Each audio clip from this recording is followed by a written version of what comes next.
Say for those who have not followed this debate closely, I think we have made amazing progress until today. Until today.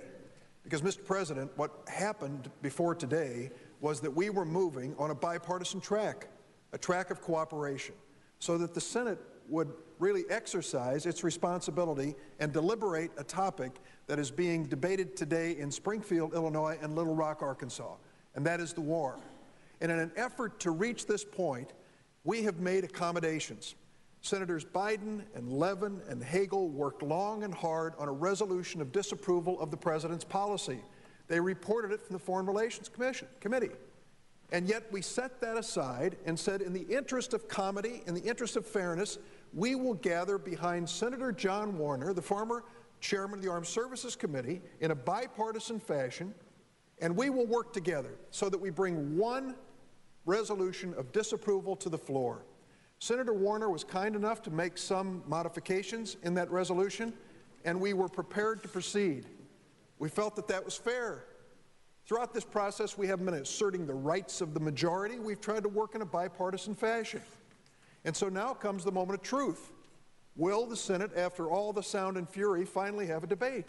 And now we're told by the Republican side, no. We're told by the Republican side that because they have several other amendments that they want to have brought up, they will stop any debate on the Warner resolution unless they have their way on the procedure. Mr. President, I'm troubled by this. If the Republicans in the Senate cannot swallow the thin soup of the Warner resolution, how will they ever stomach a real debate on the war in Iraq? What we face now is a sense of the Senate resolution. It's important. It expresses the feeling of the Senate, but it's not going to change the situation on the ground. The president won't be held back from sending the troops that he wants to escalate the war with, nor will there be any money moved from one place to another, nor any limits on the troops, nor any of the changes that have been discussed. What we started to do here was to have a sense of the Senate resolution, a bipartisan resolution introduced by Senator Warner on the Republican side as the basis for this debate. How much more good faith could we show on the majority side? And yet now we find that the Republicans have objected.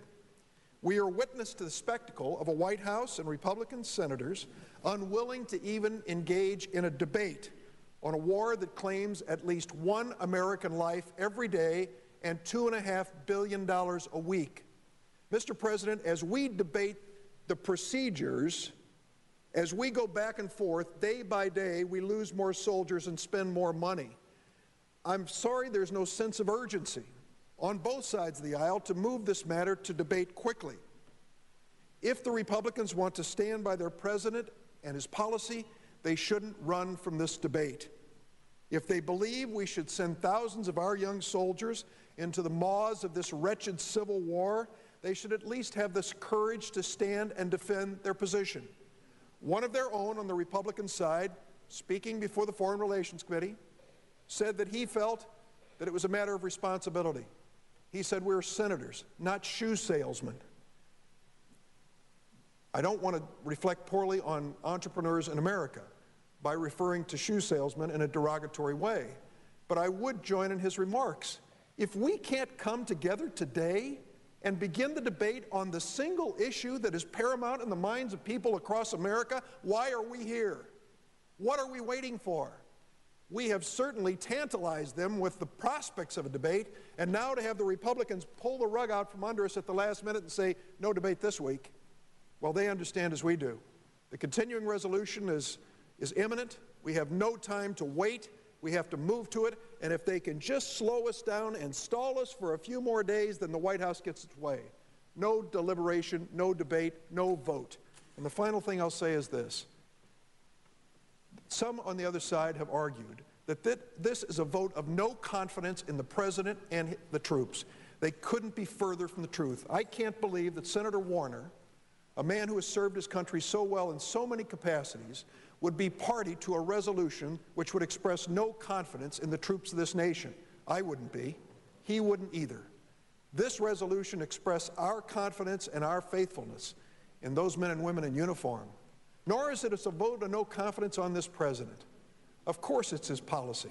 But what we should debate, and we will debate, is the policy itself, not the personalities involved. But for the Republicans now, in their minority status, to put a stop to this debate is to try to put a stop to a debate that's going on across America. I will tell them this: they may succeed today, but they won't succeed beyond today. There will be a debate on this war. It may not be this week. It may not be this bill. It may not be this resolution. There will be a debate because the American people made it clear in the last election it is time for a new direction. Mr.